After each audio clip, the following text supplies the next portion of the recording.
ദുരന്തർ എന്ന് പറയുന്ന cinema technically എടുത്താലും ആക്ടിംഗ് ബേസ് എടുത്താലും ഏത് ലെവൽ എടുത്താലും ഒരു പീക്ക് ലെവൽ സിനിമ തന്നെയാണ്, മികച്ച ഒരു സിനിമ തന്നെയാണ്. അപ്പോൾ അതിൻ്റെ പോസിറ്റീവ് സൈഡ് പറഞ്ഞു കഴിഞ്ഞാൽ അതിലെ ആക്ടിങ്, ഓരോരുത്തരുടെ ആക്ടിങ് ആണ് എനിക്ക് ഏറ്റവും സിനിമയിൽ മികച്ചതെന്ന് പറയാൻ ഡയറക്ഷനോ അല്ലെങ്കിൽ ആക്ടിങ് ആണ്. ഓരോ കഥാപാത്രവും അതിലെ മികച്ച ആക്ടിങ് ആണ്. ഈവൻ രൺവീറിന്റെ ആക്ടിങ്ങിനേക്കാളും ഒരു പടി മുകളിൽ എനിക്ക് തോന്നിയത് നമ്മുടെ അജിത് ഡോവലായിട്ടുള്ള ക്യാരക്ടർ ചെയ്യുന്ന മാധവൻ. ഒരു രക്ഷയില്ലാത്ത പെർഫോമൻസ് ആണ് മാധവൻ. ഈവൻ ഫസ്റ്റിനകത്തിലും എനിക്ക് ഏറ്റവും കൂടുതൽ എനിക്ക് അത്ഭുതപ്പെട്ടു പോയത് മാധവനാണ്. അത് മേക്ക് ഓവർ തന്നെ മാധവനാണെന്ന് നമുക്ക് പറയത്തേ ഇല്ല ഒരു രീതിയിൽ. ആ രീതിയിലുള്ള മാറ്റവും പുള്ളിയുടെ ആക്ടിങ് ഒരു രക്ഷയില്ല. ഇതിനകത്തിൽ മാധവൻ ഒരു എൻട്രി കൊടുക്കുന്നുണ്ട്. ഈവൻ ഒരു ബഹളവും കയ്യടിയും ഒന്നും ഇല്ലാത്തൊരു തിയേറ്ററിൽ ഇരുന്നാണ് ഞാൻ കണ്ടതെന്നിട്ട് പോലും ഞാൻ ജീവിതത്തിൽ ഒരിക്കലും ഒരു സിനിമയ്ക്ക് അങ്ങനെ കൈയടിക്കാറൊന്നും ഇല്ലാത്ത ഒരാളാണ്. പക്ഷെ മാധവന്റെ എൻട്രിയും ആ BGM ആയിട്ടുള്ള വരവ് സത്യം പറഞ്ഞാൽ എനിക്ക് തന്നെ ഒരു വിസിലടിക്കാൻ തോന്നിപ്പോയി ഞാൻ. അപ്പൊ ആ രീതിയിലുള്ള എൻട്രി മാധവന് കൊടുത്തത് വളരെ നല്ല. കാരണം മാധവനാണ് അതിലെ സെൻട്രൽ ക്യാരക്ടർ. രൺവീറിനേക്കാളും നായകൻ എനിക്ക് തോന്നുന്നു അജിത് ഡോവലാണ്. കഥയുടെ നായകനും അജിത് ഡോവലാണ്. റിയൽ ലൈഫിലായാലും അതില് മാധവന്റെ ക്യാരക്ടർ അല്ലെ അജിത് ഡോവലിന്റെ ക്യാരക്ടറാണ് സെൻട്രൽ ക്യാരക്ടർ. അതിന്റെ എല്ലാ ഇമ്പോർട്ടൻസും എല്ലാ ബഹുമാനവും കൊടുത്തുകൊണ്ട് തന്നെയാണ് ആ ക്യാരക്ടർ ചെയ്തിട്ടുള്ളത്. അത് മാധവന് ഒരു രക്ഷയില്ലാത്ത ലെവലിലാക്കി. പിന്നെ തീർച്ചയായിട്ടും രൺവീറിന്റെ കഥാപാത്രം, രൺവീറിന്റെ ആക്ടിങ് ഒരു രക്ഷയില്ല. ഈവൻ ദുരന്തർ 1 പോലെ തന്നെ ദുരന്തർ 2 മികച്ച ആക്ടിംഗ് ആണ് രൺവീർ ചെയ്തത്. മാത്രമല്ല അതിലൊരു സീനുണ്ട്, ആ കസേരയിലേക്ക് കയറി ഇരിക്കുന്ന ഒരു സീനുണ്ട്. എനിക്ക് അത് ഫീൽ ചെയ്തതെന്ന് പറഞ്ഞാൽ അതിൽ കിങ് ഓഫ് മറ്റേ ലയറിയോ മറ്റോ എന്നാണ് അതിൽ എഴുതി കാണിക്കുന്നത്. പക്ഷെ അതിനേക്കാൾ ഉപരി കിങ് ഓഫ് ബോളിവുഡ് എന്ന് പറയുന്ന ഒരു കസേരയിലേക്ക് രൺവീർ കയറി ഇരിക്കുന്നതായിട്ടാണ് എനിക്ക് സത്യം പറഞ്ഞാൽ ആ സീൻ കണ്ടപ്പോൾ തോന്നിയത്. അത് ബോധപൂർവം ഇവൻ ചെയ്തതാണോ എന്നതിൽ എനിക്ക് സംശയമുണ്ട്. കാരണം നമ്മുടെ ഉണ്ണിമുകുന്ദന്റെ മാർക്കോയിൽ ഡയലോഗ് ഉണ്ടല്ലോ, ഞാൻ വന്നപ്പോൾ തൊട്ട് ചുറ്റുമുള്ള ആളുകൾ എന്നെ കടിച്ചു കീറുകയായിരുന്നു, ഇനി ഞാൻ മാത്രം മതി എന്ന് പറയുന്ന സാധനം ഉണ്ടല്ലോ. അമ്മാതിരി ഒരു ബോളിവുഡിന്റെ സിംഹാസനത്തിലേക്ക് കയറി ഇരിക്കുന്നതായിട്ടാണ് എനിക്ക് തോന്നിയത് രൺവീറിന്റെ ആ ഇരുത്തം.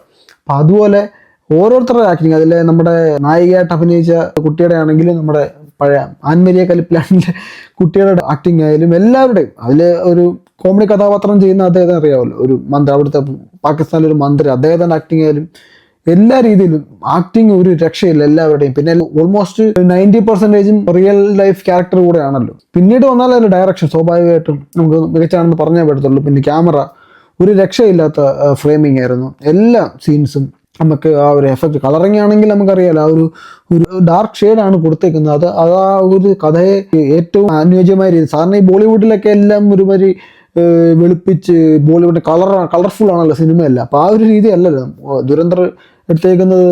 അതിൻ്റെ കളർ ടോൺ തന്നെ വേറൊരു രീതിയിലാണ്. അത് സിനിമയ്ക്ക് പക്കയായിട്ട് ചേരുന്ന രീതിയിലാണ്. പക്ഷെ എനിക്കൊരു നെഗറ്റീവായിട്ട് തോന്നിയതെന്ന് പറഞ്ഞാൽ അതിൻ്റെ എഡിറ്റിംഗ് ആണ്. എഡിറ്റിംഗ് മികച്ചതാണ്, പക്ഷേ ഇത്രയും ലാഗ് ഒഴിവാക്കാൻ പറ്റില്ല. ഈ 4 മണിക്കൂറിൻ്റെ ആവശ്യം സത്യം പറഞ്ഞാൽ ഇല്ലായിരുന്നു. നമുക്കറിയാം എല്ലാ സിനിമയും ഷൂട്ട് ചെയ്യുമ്പോൾ ഇത്രയൊക്കെ തന്നെ കാണും. അതിൽ നിന്ന് ആവശ്യമില്ലാതൊക്കെ കട്ട് ചെയ്ത് കളഞ്ഞ്, അല്ലെങ്കിൽ ആവശ്യമുള്ളതായ പോലും ആളുകൾക്ക് ലാഗ് അടിപ്പിക്കാതെ, ആളുകളെ കട്ട് ചെയ്തത് അറിയിപ്പിക്കാതെ, ആളുകളെ എൻഗേജ് ചെയ്യിപ്പിക്കുന്ന രീതിയിൽ മികച്ച രീതിയിൽ അത് കട്ട് ചെയ്ത് കളയുന്നിടത്താണ്, കട്ട് ചെയ്ത് സിനിമയെ ചെറുതാക്കുന്നിടത്താണ് ഒരു എഡിറ്ററിൻ്റെ ഒരു പ്രധാന കഴിവിരിക്കുന്നത്. അത് മാത്രമല്ല എഡിറ്റർ ചെയ്യുന്നതെങ്കിലും ഒരു പ്രധാന ഒരു സംഭവം അതാണ്. പലപ്പോഴും നമ്മൾ കേട്ടിട്ടുണ്ട്, ഒരു ദയദാക്ഷിണ്യം ഇല്ലാതെ ചില സീനുകൾ എഡിറ്റേഴ്സ് കട്ട് ചെയ്ത് കളയും. കഷ്ടപ്പെട്ട ഡയറക്ടേഴ്സ് ഒക്കെ ഷൂട്ട് ചെയ്ത പല സീനുകൾ കാരണം ആ ടോണിന് ചേരത്തില്ല എങ്കിൽ. അപ്പോൾ അതിൻ്റെ ഒരു ലാഗ് അതിൻ്റെ ഒരു കുറവ് എനിക്ക് അവിടെ സത്യം പറഞ്ഞാൽ ഫീൽ ചെയ്തു. കാരണം സിനിമ ഇഷ്ടപ്പെട്ടെങ്കിലും ഒരുപാട് ലാഗ് ഫീൽ ചെയ്തു. ഈവൻ അങ്ങനത്തെ തിയേറ്റർ ചിലപ്പോൾ കണ്ടതുകൊണ്ടായിരിക്കും, എല്ലാത്തിനും കയ്യൊടിയൊന്നും ഇല്ലാത്തൊരു തിയേറ്റർ ആയിരുന്നു.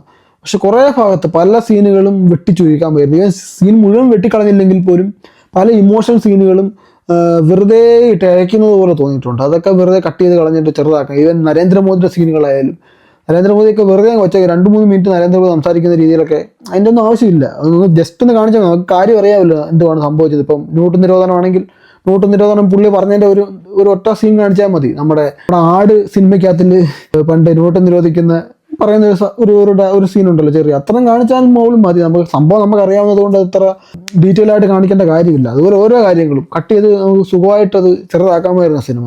സത്യം അത്ര സമയം പോയൊന്നും അറിഞ്ഞില്ല, നമുക്ക് ബോറടിക്കത്തൊന്നുമില്ല സിനിമ. പക്ഷെ അത് കുറച്ചുകൂടി കട്ട് ചെയ്ത് ചെറുതാക്കാമായിരുന്നു. പ്രത്യേകിച്ച് ആദ്യത്തെ ആ ഒരു ഫാൻസ് അല്ലെങ്കിൽ ആ ഒരു വൈബ്രന്റ് ഓഡിയൻസിന് തള്ളിക്കയറ്റാൻ കഴിഞ്ഞുള്ള ഒരു ഫാമിലിയൊക്കെ ലെവലിലുള്ള ഒരു രീതിയിലേക്ക് സിനിമ മാറിക്കഴിയുമ്പോൾ എനിക്ക് തോന്നുന്നു കുറച്ചുകൂടെ ലാഗാവാൻ സാധ്യതയുണ്ട്. കാണുന്നവർക്കും അത് ഫീൽ ചെയ്യാൻ സാധ്യതയുണ്ട്. കാരണം ഒരുപാട് കയ്യടിയും ബഹളമൊന്നും ഇല്ലാത്താവുമ്പോൾ. അപ്പോൾ അതാണ് അതിൻ്റെ ഒരു നെഗറ്റീവ് സൈഡ് നോക്കുക. പിന്നെ ഉള്ളത് പ്രൊപ്പഗണ്ട. പ്രൊപ്പഗണ്ടയാണെന്നൊക്കെ കുറെ ആൾക്കാർ പറയുന്നുണ്ട്. കേരളത്തിലിരുന്ന് ഒരു വടക്കോട്ട് നോക്കിയിട്ട് ഒരു സിനിമയെ പ്രൊപ്പഗണ്ട സിനിമയെന്ന് പറയാൻ ആദ്യം പറഞ്ഞാൽ നാണം വേണം. പറയുന്നവർ ആരാണെന്നുള്ളതാണ് അതിനേക്കാൾ ഒരു പ്രധാന കാര്യം. കാരണം കേരളത്തിൽ ഇറങ്ങുന്ന ഒരു 10 പടം ഇറങ്ങിക്കഴിഞ്ഞാൽ അതിൽ 8 പടം പ്രൊപ്പഗണ്ടയാണ്. പ്രത്യേകിച്ച് മട്ടാഞ്ചേരി മാഫിയുടെ ഒക്കെ സിനിമകൾ നമുക്കറിയാം, എല്ലാം പ്രൊപ്പഗണ്ട പടങ്ങളാണ്. ഇസ്ലാമോ ലെഫ്റ്റ് ആണ് അവരുടെ ഒരു ലൈൻ. നമുക്ക് അതിൻ്റെ ഒരു സിനിമയിലെ കേരളത്തിലെ മലയാള സിനിമയുടെ പ്രൊപ്പഗണ്ടയുടെ ഒരു എക്സാമ്പിൾ പറഞ്ഞു. എന്താണ് പ്രൊപ്പഗണ്ട എന്ന് പറഞ്ഞത്? മലയാള സിനിമയിൽ എന്താണ് ഈ മട്ടാഞ്ചേരി മാഫിയുടെ പ്രൊപ്പഗണ്ട എന്ന് ചോദിച്ചാൽ ഇത്രേ ഉള്ളൂ. ഇസ്ലാമോ ലെഫ്റ്റിന്റെ ഒരു പ്രൊപ്പഗണ്ടയാണ്. അതായത് അവർക്ക് എവിടെ നിന്നാണ് ഫണ്ട് വരുന്ന ഒരു ജമാഅത്തെ ഇസ്ലാമി പ്രൊപ്പഗണ്ടയാണ്. മറ്റേ മതത്തിൽ മുഴുവൻ ജാതി വേർതിരിവാണ്, ജാതി അധിക്ഷേപങ്ങളാണ്, ഉച്ചനീചത്വങ്ങളാണ്. ഇതൊന്നും ജാതിയോ വേർതിരിവോ ഒന്നുമില്ലാത്ത മനുഷ്യരെ എല്ലാം ഒരേപോലെ കാണുന്ന നന്മയുടെ വിളനിടമായ എല്ലാ നന്മകളും നിറഞ്ഞ ഒരു മതം, നന്മ നിറഞ്ഞ ആളുകൾ മാത്രമുള്ളൊരു മതം. മറ്റേ മതക്കാരെ പറയുന്നതാണെങ്കിൽ ഒരു മതത്തിന്റെ വിശ്വാസങ്ങളൊന്നും എതിർക്കത്തില്ല ഇവര്. കാരണം വിശ്വാസത്തെ എതിർക്കാൻ പറ്റത്തില്ല. കാരണം ഈ പറയുന്ന മതം അടിച്ചു മാറ്റിയതും മറ്റേ മതം അടിച്ചു മാറ്റിയതും ഒരേ കഥ എന്നായതുകൊണ്ട് തന്നെ കഥയെല്ലാം ഏതാണ്ട് ഒന്നൊക്കെ തന്നെയാണ്. അപ്പൊ അതിൽ തന്നെ യേശു ദൈവമാണോ, ദൈവപുത്രനാണോ, അതോ പ്രവാചകനാണോ എന്നുള്ള തർക്കം മാത്രമേ ഇവർ തമ്മിലുള്ളൂ. അപ്പൊ അതുകൊണ്ട് തന്നെ അതിന്റെ വിശ്വാസങ്ങളെ ഒന്നും എതിർക്കാൻ പറ്റത്തില്ല. കാരണം സെൽഫ് ഗോളായിട്ട് മാറും. അപ്പൊ അതുകൊണ്ട് തന്നെ അതിനെ എതിർക്കാൻ ഉപയോഗിക്കുന്നതെന്ന് പറഞ്ഞാൽ നിങ്ങളെല്ലാം കുഞ്ഞാടുകളായിട്ട് ഈ മതത്തിൽ വിശ്വസിച്ചിരിക്കുകയാണ്. സത്യം പറഞ്ഞാൽ ആ മതത്തിൽ പുരോഹിതന്മാർ നിങ്ങളെ ചൂഷണം ചെയ്യുകയാണ്. അപ്പൊ നിങ്ങളെ അതിങ്ങനെ ചൂഷണം ചെയ്യാത്ത നല്ലൊരു മതം ഇപ്പുറത്തുണ്ട്. ചൂഷണങ്ങളുടെയൊക്കെ നിറഞ്ഞ കുറെ മതങ്ങളും ഇതൊന്നും ഇല്ലാത്ത നന്മ നിറഞ്ഞ മതവും നന്മ നിറഞ്ഞ ആളുകളും മാത്രമുള്ളൊരു മതവും. ഇതാണ് ഈ സിനിമകളുടെ എല്ലാം പ്രൊപ്പഗണ്ട. പിന്നെ ഒരു ലെഫ്റ്റ് പ്രൊപ്പഗണ്ട ചിലതിനകത്തുണ്ട്. ഒരു കമ്മ്യൂണിസം എന്ന മികച്ച സാധനമാണെന്നുള്ള രീതിയിലുള്ളത്. അത് രണ്ടിനെ ഒന്ന് സൂചിപ്പിച്ച് പോകുന്ന രീതിയിൽ അതാണ് കേരളത്തിലെ എല്ലാ സിനിമയുടെയും പ്രൊപ്പഗണ്ട. അത് ഫോർ എക്സാമ്പിൾ ഇതിൽ പ്രൊപ്പഗണ്ടയാണെന്ന് പറഞ്ഞത് കഴിഞ്ഞ ദിവസം നമ്മുടെ ഭീഷ്മപർവത്തിന്റെ റൈറ്റർ ഇത് പ്രൊപ്പഗണ്ടയാണെന്നും പറഞ്ഞ് പോസ്റ്റ് ഇട്ടേക്കുന്നതായിട്ട്. അപ്പോൾ ഇത് ഒരു എക്സാമ്പിൾ ഞാൻ പറയുകയാണ്. ഭീഷ്മപർവം പോലെ എനിക്കൊന്ന് കേരളത്തിൽ ഏറ്റവും കൂടുതൽ ഓടിയ ഒരു പ്രൊപ്പഗണ്ട പടമാണത്.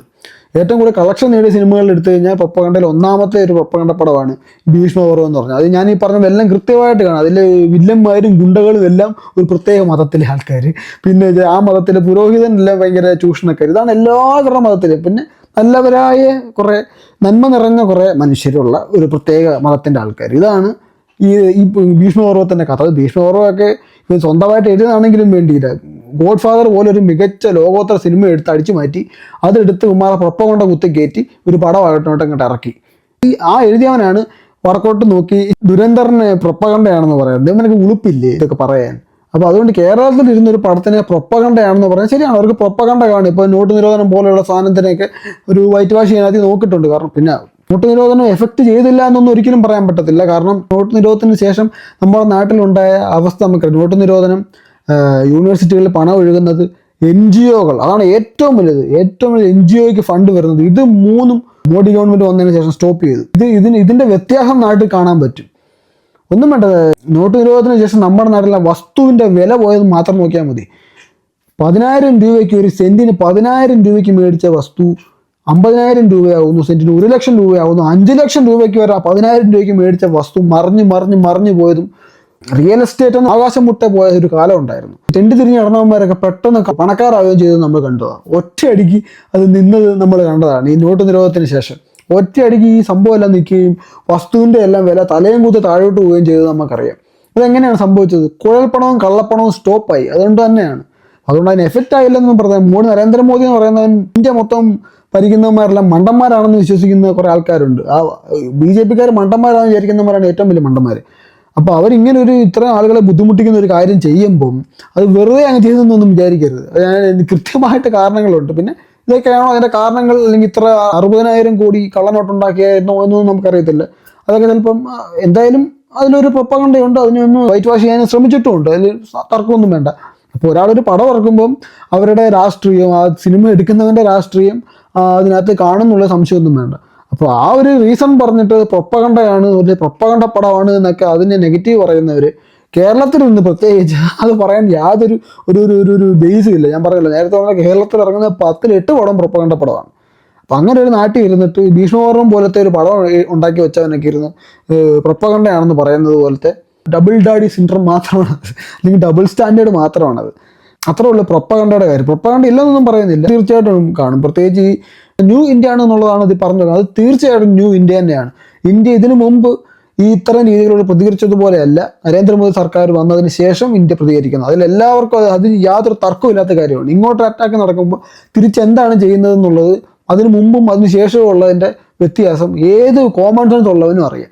ഇത് ന്യൂ ഇന്ത്യയാണ്. അവർ അവിടെ ചെന്ന് അജ്ഞാതം ഒരു ചാപ്റ്ററിൻ്റെ പേര് തന്നെ അതിന് മറ്റേ അജ്ഞാതൻ എന്നുള്ള സംഭവമാണ്. അജ്ഞാതന്മാരെയാണ്, അജ്ഞാതന്മാരുടെ കൊല അത് കൃത്യമായിട്ട് ഇന്ത്യ നടത്തുന്നുണ്ട്. അത് പാകിസ്ഥാനിൽ ഈവൻ കാനഡ വരെ പോയിട്ട് അവിടുത്തെ ഖാലിസ്ഥാനികളെ തട്ടുന്നതും ഉൾപ്പെടെ ഇന്ത്യയുടെ കൃത്യമായിട്ട് അജ്ഞാതന്മാർ കൊല്ലപ്പെടുത്തി എന്നുള്ള സാധനം സ്ഥിരം നടക്കുന്ന കാര്യമാണ്. അത് എല്ലാവർക്കും അറിയുകയും ചെയ്യും. അത് ന്യൂ ഇന്ത്യ ആയതിനു ശേഷം മാത്രമുള്ള സാധനം തന്നെ. അപ്പോൾ അതൊന്നും കണ്ണടച്ചില്ല എന്ന് നമുക്ക് പറയാൻ പറ്റത്തില്ല. കൃത്യമായിട്ട് അത് നടക്കുന്നുണ്ട്. പ്രൊപ്പഗണ്ട ഉണ്ടായിരിക്കാം, പക്ഷേ അത് ഈ സിനിമയുടെ ആസ്വാദനത്തെയോ സിനിമയുടെ രീതികളെയോ ഒന്നും നമ്മൾ നെഗറ്റീവായിട്ട് കണ്ട അത് അതിൽ എല്ലാ കഥാപാത്രങ്ങളും ഏതാണ്ട് 90% കഥാപാത്രങ്ങളും യഥാർത്ഥത്തിലുള്ള കഥാപാത്രങ്ങളാണ്. അതിൽ കൊല്ലുന്നതായിട്ട് കാണിച്ചവരെല്ലാവരും ഈ ഇതേ സംഭവങ്ങൾ നടന്ന അജ്ഞാതന്മാർ കൊലപ്പെടുത്തിയവരും തന്നെയാണ്. അപ്പം ടെക്നിക്കലി എടുത്താലും ഇതിന് അതിൻ്റെ ചെറിയൊരു ലാഗ് ഒഴിച്ച് നിർത്തിക്കഴിഞ്ഞാൽ ഏത് രീതിയിലെടുത്താലും ഒരു മികച്ച വാച്ചബിൾ സിനിമയാണ് ദുരന്തർ എന്ന് പറയുന്നത്. അതിലൊരു സംശയമില്ല. പക്ഷേ ദുരന്തർ 1 കമ്പയർ ചെയ്ത് കഴിഞ്ഞാൽ എനിക്ക് പേഴ്സണലി ദുരന്തർ 1 ഇഷ്ടപ്പെട്ടത്.